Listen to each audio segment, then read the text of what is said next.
নমস্কাৰ সকলোকে স্বাগতম জনাইছো। মই আকৌ তোমালোকৰ মাজত ধুনীয়া শৰ্ট ট্ৰিক্স এটা লৈছো। যদি তোমালোকৰ যিকোনো সংখ্যা যদি এলচিএম উলিয়াব দিয়ে তেতিয়াহ'লে আমি সেকেন্ডত কেনেদৰে সলভ কৰিব আমি তাক চাওঁ। মানে মই তোমালোকৰ মাজত তিনিটা কোৱেশ্চন লৈছো। ফাৰ্স্ট কোৱেশ্চনটো কি আছে 5 10 15 আৰু 20 এলচিএম কিমান হ'ব। নেক্সট তোমালোকৰ দুই নম্বৰ কোৱেশ্চন আছে 20 10 30 আৰু 40 এলচিএম কিমান হ'ব। নেক্সট তোমালোকৰ 20 40 80 আৰু 60 এলচিএম কিমান হ'ব। তোমালোকৰ মই তিনিটা কোৱেশ্চন লৈছো। আমি ফাৰ্স্ট কোৱেশ্চনটো যদি চাওঁ এটা তোমালোকে ইয়াত এটা বস্তু ভালকে চাবা 5 10 15 আৰু 20 মাজত আটাইতকৈ ডাঙৰ সংখ্যাটো কি আছে। ডাঙৰ সংখ্যাটো আমি যদি চাওঁ তেতিয়া আমি কিমান পাম 20। এই 20 টো তোমালোকে কি কৰিবা ফাৰ্স্ট টাইম ধৰি ল'বা। হ'ব নেক্সট স্টেপটো চাবা এটা এই তিনটা সংখ্যা তোমালোকৰ 20 টো হৰণ যাব নে নাযায় সেইটো বস্তু চাবা। এটা যদি আমি চাওঁ 5 এ যদি 20 যদি হৰণ কৰা তেতিয়া যাব নে নাযায় যাব। 5 সেকেন্ড কিমান 20 অৰ্থাৎ তুমি কি কৰিবা 5 টো কাটি দিব পাৰিবা। হ'ব নেক্সট তুমি দুই নম্বৰ স্টেপটো চাবা আকৌ 10 এ কি কৰিবা 20 টো হৰণ যাব নে নাযায়। যদি 10 এ 20 টো হৰণ যায় তেতিয়া কাটি দিবা। 10 এ 20 টো হৰণ যাব নাই 10 গুণ কিমান 20 অৰ্থাৎ 10 কি হ'ব 20 হৰণ কৰিব পাৰিবা। হ'ব নেক্সট তোমালোকৰ 3 নম্বৰ কি আছে 15 15 এ তুমি 20 হৰণ কৰিব পাৰিবা জানো নোৱাৰা। সেইটো কাৰণে তুমি কি কৰিবা এই 15 টো ফাৰ্স্ট টাইম তুমি ভাঙি ল'বা।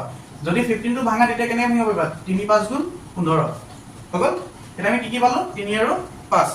এটা চাবা এই 5 টো তুমি 20 টো হৰণ কৰিব পাৰিবা নাই পাৰিবা। 5 সেকেন্ড কিমান 20 অৰ্থাৎ তুমি 5 এ 20 হৰণ যাব। সেইটো কাৰণে কি কৰিবা 5 টো কাটি দিবা। এটা 3 এ যদি চোৱা 3 এ তোমাৰ 20 হৰণ কৰিব পাৰিবা জানো নোৱাৰা। অৰ্থাৎ তুমি কি কৰিবা 20 টো লিখি তালত কি কৰিবা 3 টো পূৰণ কৰি দিবা। যদি তুমি 3 টো পূৰণ কৰি দিয়া তেতিয়া আমি কিমান পামগে এনসাৰটো 68 হ'ল তোমালোকৰ এলচিএম। হ'ব নেক্সট তোমালোকৰ দুই নম্বৰ কোৱেশ্চনটো চাবা ঠিক একেদৰে এটা ইয়াত আটাইতকৈ ডাঙৰ সংখ্যাটো কি ইয়াত যদি চোৱা আটাইতকৈ ডাঙৰ সংখ্যাটো আমি কি পাম 40 হ'লনে। আকৌ এটা চাবা এই 20 টো তুমি যদি 40 হৰণ কৰা যাব নে নাযায় যাব। 2 বিছং কিমান 40। নেক্সট তোমাৰ আকৌ 10 টো যদি 40 যদি হৰণ কৰা তেতিয়া যাব নাই যাব। 10 4 গুণ 40। নেক্সট আকৌ যদি 30 যদি 40 যদি হৰণ কৰিব যোৱা তেতিয়া যাব নে নাযায় নাযায়। সেইটো কাৰণে কি কৰিবা তুমি 30 টো আকৌ আগৰ দৰে ভাঙি ল'বা। এইটো যদি ভাঙা তেতিয়াহ'লে কেনেকৈ লিখিব পাৰিবা 3 গুণ 30 অৰ্থাৎ এই 10 টো আকৌ কি হ'ব তোমাৰ 40 হৰণ কৰিব পাৰিবা। এতিয়া 10 4 গুণ কিমান 40। সেইটো কাৰণে আমি কি কৰিম 10 টো কাটি দিম।